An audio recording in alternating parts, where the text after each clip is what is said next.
రాష్ట్ర ప్రభుత్వం ఈ నెల 19వ తేదీ నుండి 28వ తేదీ వరకు 10వ తరగతి సప్లిమెంటరీ పరీక్షలను నిర్వహించేందుకు షెడ్యూల్ను విడుదల చేయడం జరిగింది.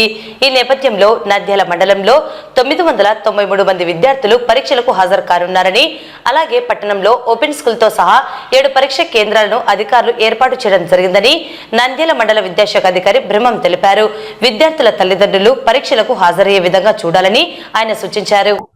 మనకు నంద్యాలలో ఈ ఎస్ఎస్సి సప్లిమెంటరీ ఎగ్జామినేషన్ సంబంధించి 19వ తారీఖు నుంచి అంటే 19/5/2025 నుంచి 28/5/25 వరకు మనకు ఎగ్జామ్స్ అనేటివి సప్లిమెంటరీ జరుగుతాయి. అంటే రెగ్యులర్లు ఎవరైతే ఫెయిల్ అయినటువంటి విద్యార్థులు ఉన్నారో వారికి 19వ తారీఖు నుంచి 28 వరకు సప్లిమెంటరీ ఎగ్జామ్స్ ఉన్నాయి. ఈ విధంగా మనకు మొత్తం టోటల్ క్యాండిడేట్స్ వచ్చేసి 993 మంది అపియర్ అవుతున్నారు. మనకు 6 సెంటర్లు ఉన్నాయి. అలాగే ఓపెన్ స్కూల్ కూడా ఒక సెంటర్ అనేది ఏర్పాటు చేయడం జరిగింది. మనకు గవర్నమెంట్ గర్ల్స్ హై స్కూల్లో మొత్తం 7 సెంటర్లు అందులో కలిపి. దయచేసి తల్లిదండ్రులకు అందరికీ